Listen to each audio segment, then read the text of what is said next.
You are listening to Christian Audio's production of Unleashed, Being Conformed to the Image of Christ by Dr. Eric Mason.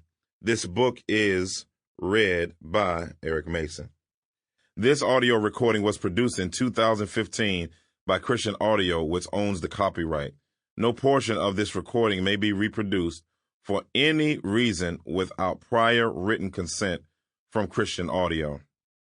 This edition, issued by contractual arrangement with B&H Publishing Group, originally published in English as Unleashed, Being Conformed to the Image of Christ.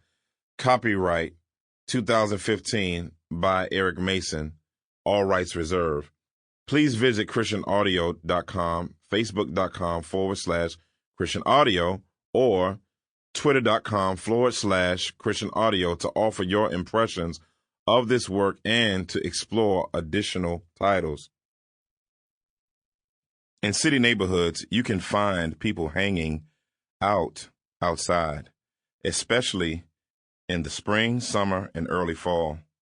People will hang out until the wee hours of the night, talking, hanging, arguing, people watching, or being up to no good.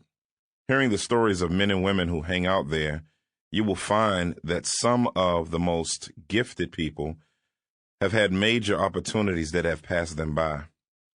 You can find everything from people who had academic or athletic scholarships to former business owners and artists who have all found themselves up and then down. In a word, you find people with potential.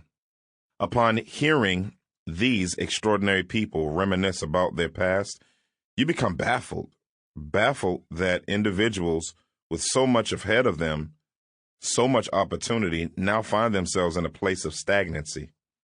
All of the opportunities that they had were either lost by mistake or by some tragedy. All they have to rejoice over is in the past.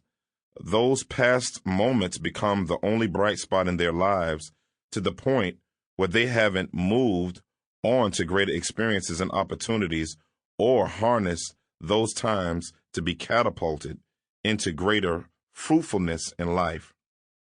I would say many Christians find themselves in these same dire straits. Many Christians love to reminisce about the glory days of their faith. They treat the Christian life like a silver, golden, or platinum age of their walk with Jesus, treating the journey with God as high moments versus living a life of faithfulness in the faith. Hebrews 10:38 states, "But my righteous one shall live by faith." God expects our life with him to be a marathon faith trajectory. That is, consistently enduring a journey that is empowered by faith in God. Specifically speaking of unleashing the transformation offered to those who follow Christ by faith of both justification and sanctification.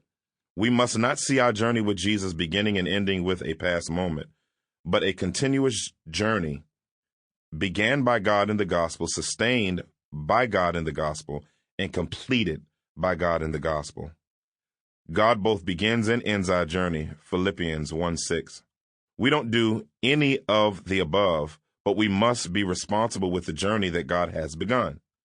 God superintends our journey with him and has expectations of us under his superintending hand, Titus chapter 2, verses 11 through 15. As we journey into talking about spiritual growth throughout this book, it will be a refrain sung over and over again that God's goal for us is to be conformed to the image of Christ, Romans 8:29. All of the Christian life is movement toward being like the Son, towards God's likeness. All that has a beginning also bears continuation and a finalization. My goal is to call believers to a lifestyle of faith by which we submit and maximize every means that God makes available to us as he grows and sanctifies us by faith.